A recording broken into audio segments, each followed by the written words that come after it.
Sparkleton in the Haunted Woods.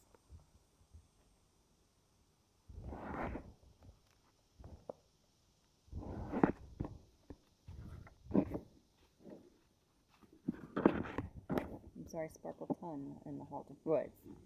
Grammy couldn't see that because it was covered up.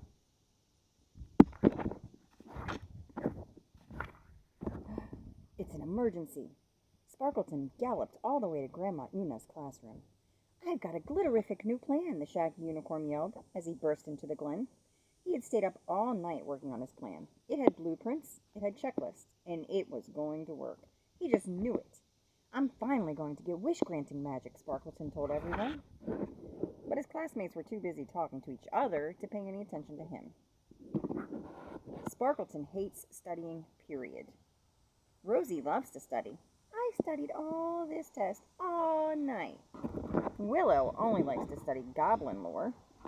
Britta pretends to love to study. "I made 100 flashcards." Gabe only likes to study mushroom facts. Dale loves to study baking pies. Tinsley, that sounds like you. "I read the book 4 times. Now that I have super speed magic, I can read super fast."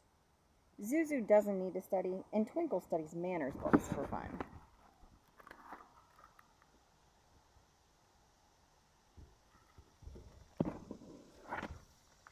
Oh, mud. Sparkleton had forgotten all about the big wilderness survival test. He shuffled his hooves nervously. "I know everything about woodscraft now," Zuzu said. "Oh yeah?" Britta asked her. "Pop quiz, what's the unicorn star?" "It's the star that never moves in the sky," Zuzu answered with confidence. "It's super bright. It's always in the same spot, and you can use it to find your way at night." "Easy," Britta said. Sparkleton winced. He'd never even heard of the unicorn star. What's the big deal with the unicorn star anyway? Sparkleton wondered. He had found a way to get wish-granting magic. That was so much more exciting. A bunch of Sparkleton's friends had already gotten their magic. Dale had his super speed magic. Gabe had confetti magic, and Twinkle, the most annoying foal in Shimmer Lake, had gotten wish-granting magic. Sparkleton was tired of waiting and tired of studying.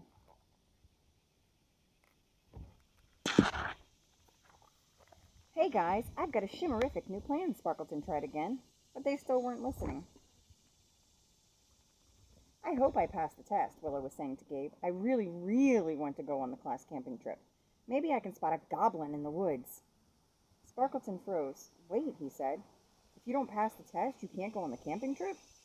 His friend Gabe frowned. Yeah, Grandma Una explained that about 700 times last week," he said. "Weren't you listening?" Sparkleton had not been listening. He'd been thinking about his plan. "I have to figure out a way to stop this test from happening, Sparkleton thought. "Twinkle!" he cried.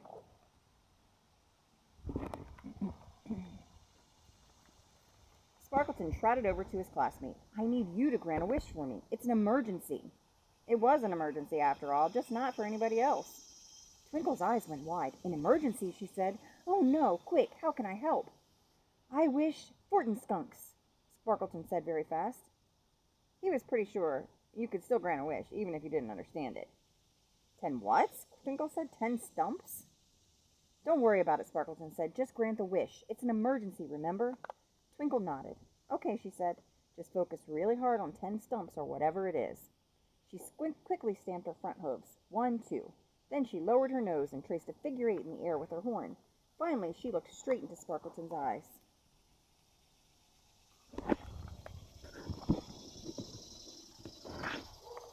"Thy wish is granted," she said. Sparkleton held his breath and thought about 10 skunks. For a moment, everything was perfectly quiet, perfectly still. Had his wish worked? Oh, mud. Sparkleton already made a wish. This can't be good.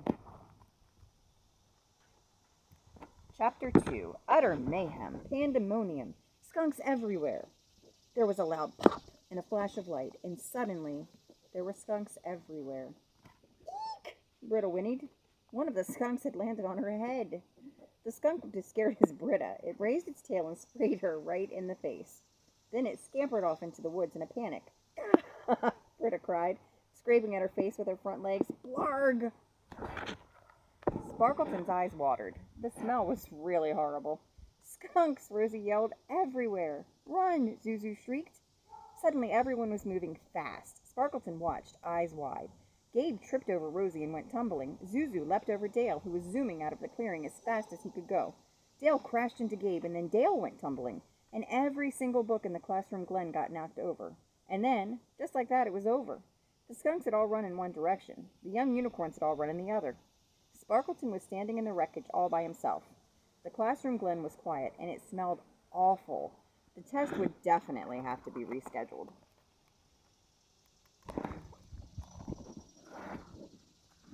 Hi, Bubba. Mission accomplished, Sparkleton thought. He trotted out to the meadow to find his friends. Wasn't that Sparkletastic, Sparkleton said. My plan to cancel the test worked. Now we don't have to worry about it. You did that on purpose? Britta said angrily. She still smelled pretty bad. Sparkleton wrinkled his nose. We spent all night studying. Sorry, he told her, but there was no way I could take the test today. Whatever, Britta said angrily. I am so mad. She marched away. Zuzu, Dale, Twinkle, and Rosie went with her. They didn't look very happy with Sparkleton either.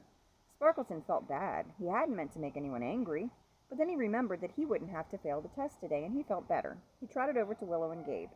Let me tell you about my new plan to get wish-granting magic, he said. He wanted to tell the whole class about his Sparkletastic new plan, but all the rest of his friends were over on the other side of the meadow. Sparkleton wondered what they were talking about. That was a crummy thing to do, Sparkleton, Gabe said. You should have just studied for the test. That's true, Willow chimed in. On the other hand, did you see how bonkers that was? Utter mayhem. Pandemonium, skunks everywhere. Willow and Sparkleton knocked hooves together in a unicorn high five. Sparkleton, a voice cried. Sparkleton looked up, and there was Rosie trotting toward them. She had a big, friendly smile on her face. I was just curious, she said to Sparkleton. Had you ever heard of the haunted woods?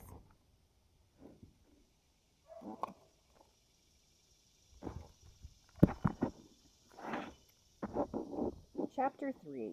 You are so brave, Sparkleton. Never heard of it, Sparkleton said. You haven't? Rosie asked. The haunted woods is a spooky haunted forest. If you spend the whole night there.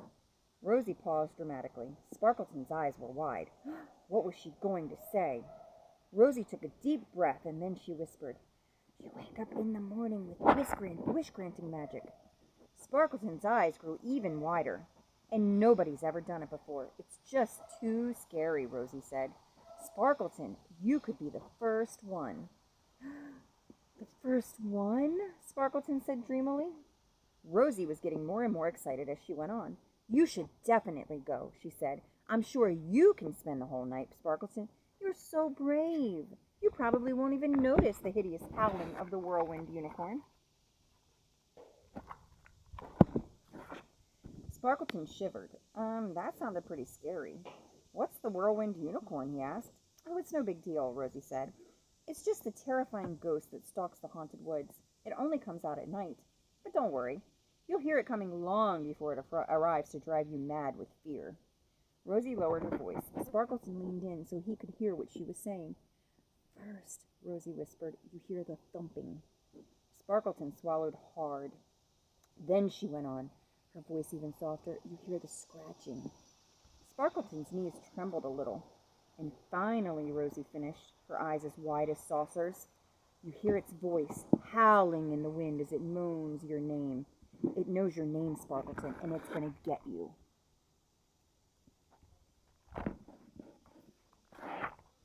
Sparkleton's skin prickled all over. His mane stood on end. Wow, Gabe whispered. That's pretty scary, Rosie. Yeah, Willow agreed. It sounds awful. So we're going tonight, right, Sparkleton? Of course we are, Sparkleton cried. Whirlwind schmirlwind. I'm not going to let a spooky ghost scare me away from wish-granting magic. Rosie pranced enthusiastically. Great, she said. It isn't too far. First, you have to cross the glittering stream. Then, you pass through the rocky gorge. And after that, you head straight to the sparkling boulder. And the haunted woods are right there. See? Rosie pushed a map towards Sparkleton, and he bent down to look at it. Have fun, Sparkleton, Rosie said.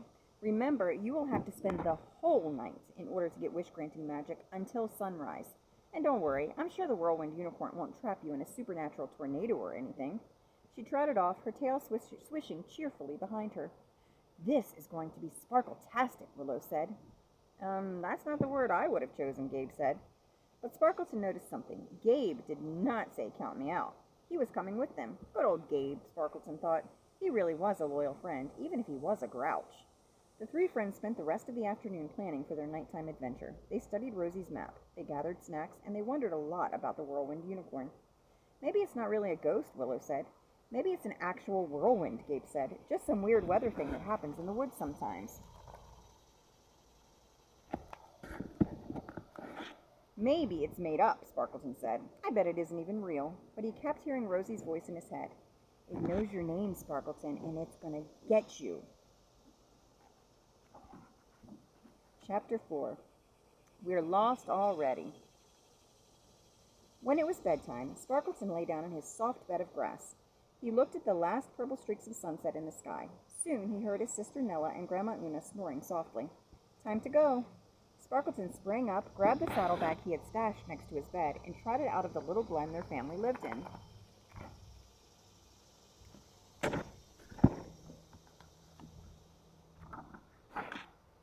Dear Grandma Una and Nella, if you wake up and I am gone, it is definitely not because I have run away to the haunted woods.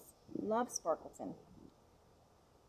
Gabe and Willow joined him as he trotted away from Shimmer Lake. Gabe was carrying a basket full of glowing mushrooms. I grew these glow-in-the-dark mushrooms in my garden, Gabe said proudly. They can light our way. Sparkleton bumped shoulders with his friend in a unicorn hug. I brought stuff too, Willow said. She was carrying 2 saddlebags across her back, things for our campsite to make it cozy and nice. Sparkleton's friends were the best. You know where we're going, right, Sparkleton? Gabe asked nervously as they trotted along.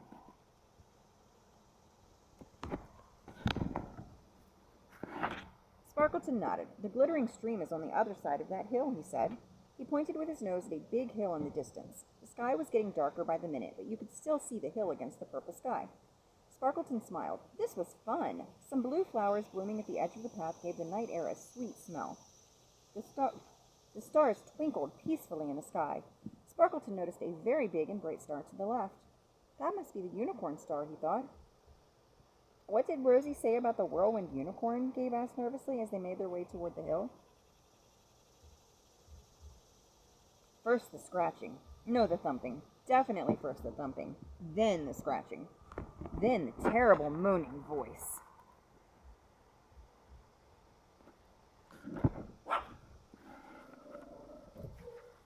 Sparkleton looked around. Something was different. Then he realized it had gotten so dark that he could not see the hill anymore. He was completely turned around. What direction is the hill? Sparkleton asked his friends. Over there, Gabe said, pointing his horn to the right. No, over there, Willow said, pointing hers to the left. None of them could see anything beyond the soft glow of the mushrooms in Gabe's basket. We're lost already, Gabe said, but Sparkleton was thinking hard. Something was tickling his memory, something about navigating at night. That was it! I know exactly what direction we should be going in, he cried. When we were going toward the hill, the unicorn star was on our left. That means if we stand with the unicorn star on our left, we'll be pointed at the hill, Willow finished for him. Brilliant, Sparkleton. The friends trotted on, keeping the unicorn star to their left. Soon they came to the hill, and on the other side was the glittering stream, just like on Rosie's map.